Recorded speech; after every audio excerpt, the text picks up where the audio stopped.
Opa, começando mais um vídeo aqui na Jornada 90, uma série de vídeos onde eu estou falando sobre coisas que são relevantes na clínica médica e sacadas do dia a dia.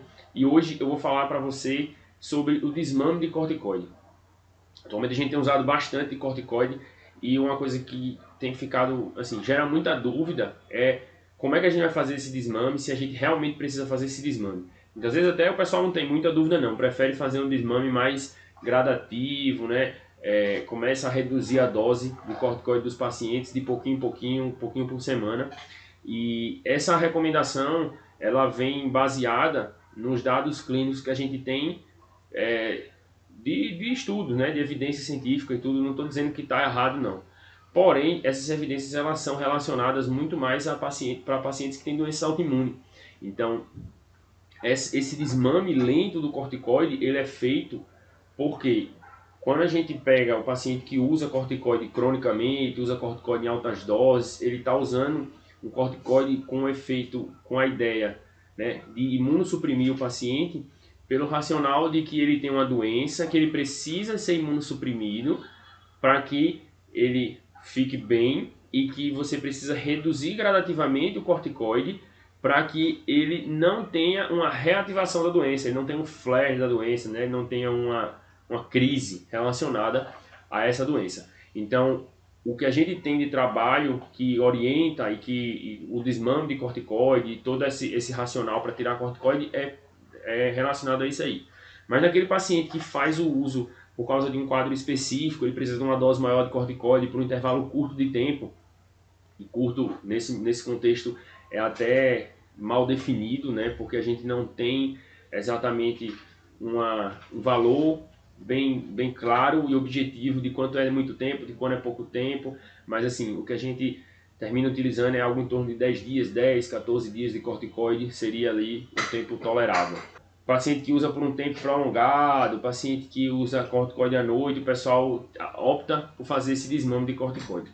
Mas se você pensar que esse paciente ele não tem uma doença autoimune, você começou o corticoide para ele não porque ele precisa de uma imunossupressão para não ter uma reativação de doença e você precisa tirar devagar, você pode fazer esse desmame um pouco mais rápido.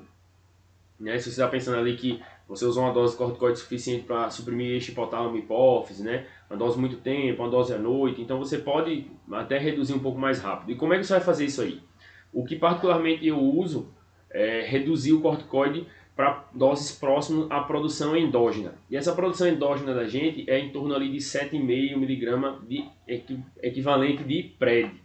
Então, se você chegar e colocar 5 mg, 7,5 mg de prednisona, é suficiente para o paciente. Tanto é que o tratamento para um paciente com hipocortisolismo, né, que ele está desenvolvendo algum quadro relacionado a hipocortisolismo, insuficiência adrenal, alguma coisa do gênero, é 7,5 a 5 mg de prednisona. Então você tem respaldo até para fazer essa redução brusca aí de corticoide que não vai apresentar nenhum problema clínico para o paciente.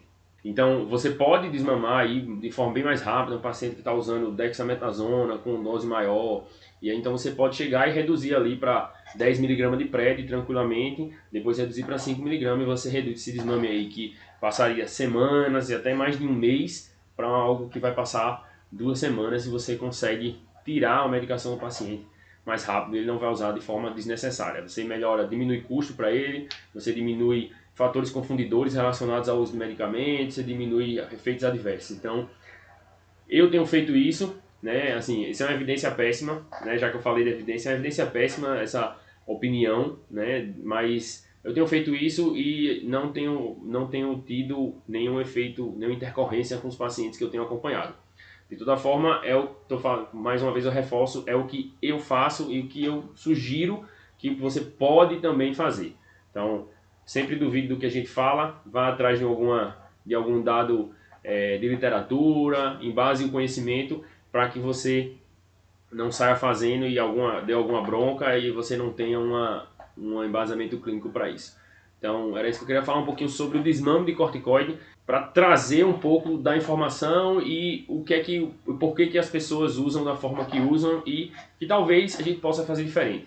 Acredito que com o passar dos dias aí, como a gente está tendo muito uso de corticoide, altas doses, desmame e tudo, a gente vai ter mais dados aí saindo sobre isso, vai ter uma informação mais concreta para esses pacientes que não têm doença autoimune, mas que estão em uso de corticoide. Acredito que até o próximo ano deve sair alguma coisa, algum dado mais relevante. Beleza? Então, valeu, até a próxima. Espero que vocês estejam gostando dessa série de vídeos. Se ficou alguma dúvida, alguma sugestão, deixa aqui nos comentários. Se você gostou e se você aprendeu uma coisa nova, compartilha com os colegas também, para que todo mundo possa aprender junto.